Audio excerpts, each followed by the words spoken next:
il y a quelque chose qu'il faut que nous expérimentions tous. Il y a un truc en nous tous les humains, et que nos élites ou ceux qui connaissent l'humain ne veulent pas qu'on sache.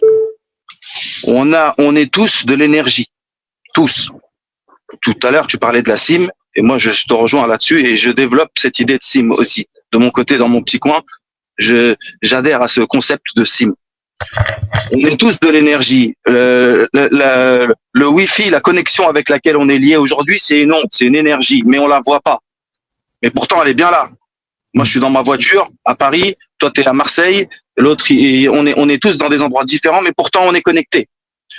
Et ben, notre cerveau, il envoie de l'énergie.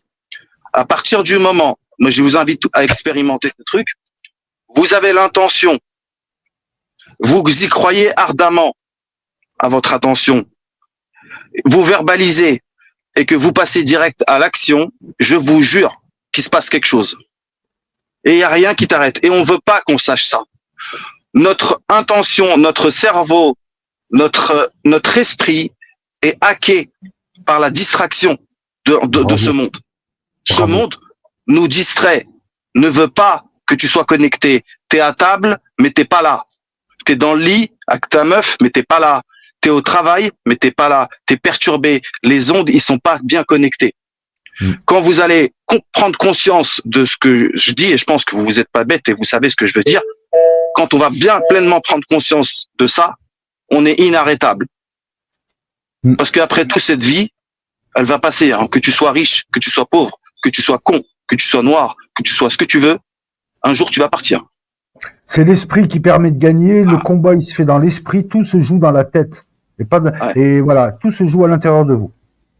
Voilà. Et notre action va nous donner des réponses à travers la bouche ou des situations ou la bouche des autres.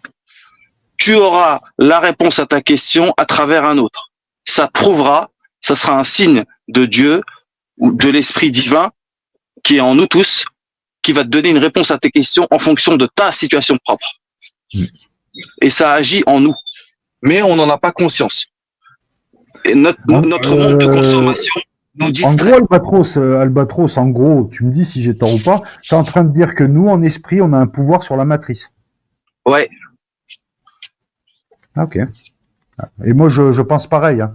Je pense pareil. Après, il faut juste développer ses aptitudes. Et je pense que c'est en cela que nous sommes divins. Si nous ressemblons à Dieu, c'est de par l'esprit. Et nous sommes aussi à l'image et à la ressemblance des dieux que sont les humains qui nous ont fait. Et nous sommes leurs avatars aussi. En tout cas, pour ceux qui voient l'univers comme une simulation. Et je rappelle que le concept de simulation, c'est le concept qui se veut le plus approchant de la réalité qu'on ne pourra peut-être jamais nommer parce que nous sommes câblés en 3D et nous parlons d'irrationnel là. On essaye d'approcher l'horizon.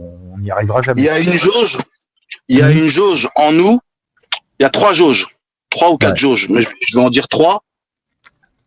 3 indices qui caractérisent notre niveau. Notre indice de volonté d'apprendre. Ça, c'est la jauge numéro 1. Est-ce que tu as envie d'apprendre vraiment? Notre indice, est-ce qu'on est vraiment enseignable? Parce que notre ego, des fois, il est mal régulé et il accepte pas le changement. Donc, on n'a pas envie d'apprendre. On est dans l'ego. Et notre indice à accepter le changement. T'acceptes le changement, ça veut dire t'arrêtes de faire ce que tu fais d'habitude. Tu sors de tes habitudes, tu sors de ta routine. Tu fais d'autres trucs. Et petit à petit, la révolution de l'esprit, elle vient de là. Elle naîtra de là. C'est là que tu répondras plus au téléphone, c'est là que tu interagiras plus avec le système, et c'est là que notre esprit général, il va mettre en réalité, mettre en lumière ce qu'on est. Tu as raison.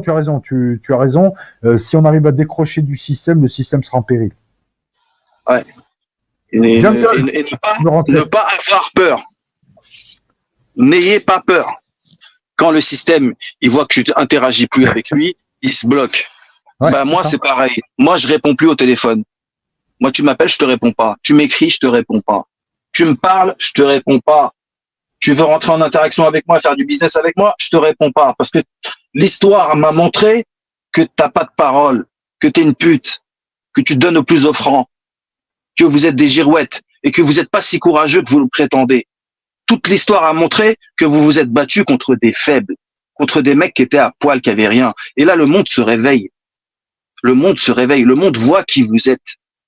Vous avez respecté aucun accord. Vous avez écrit une histoire où vous êtes les gagnants et nous les perdants et les méchants.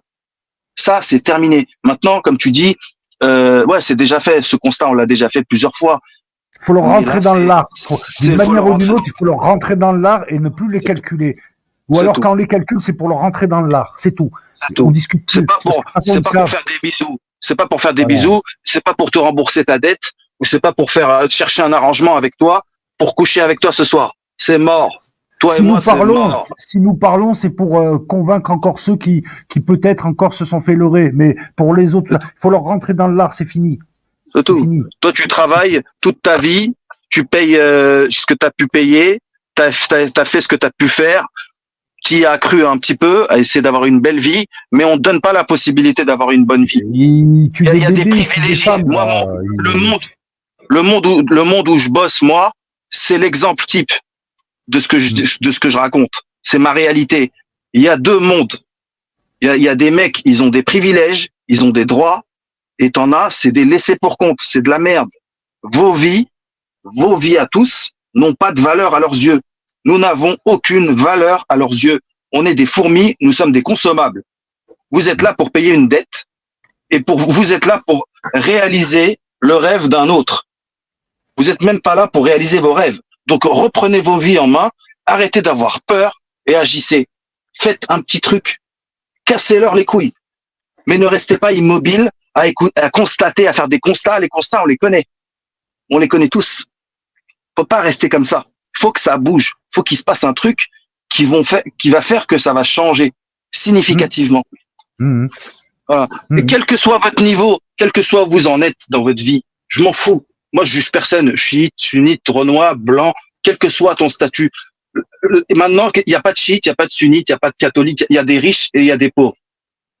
Il y a ceux qui ont et ceux qui sont rien. Voilà. Il l'a dit lui-même. Vous avez rien et nous, on possède le monde. T'as des mecs, ils ont 270 appartements sur Paris. Et ils sont même pas là. Ils sont exilés fiscaux. Ils sont même pas là. Ils payent zéro thune. Ils sont en Estonie, ils ont des boîtes, ils ont des montages financiers. Ils se défiscalisent. Ils sont pas là, les mecs. Ce sont des dieux sur terre. C'est vos prophètes. Ce sont vos imams, ce sont vos chamans, tous ces gens-là. Tu vois, des mecs qui gouvernent ton temps. C'est une élite d'apatrides, de démons qui se reconnaissent entre eux et notre sang, c'est notre temps. C'est leur temps.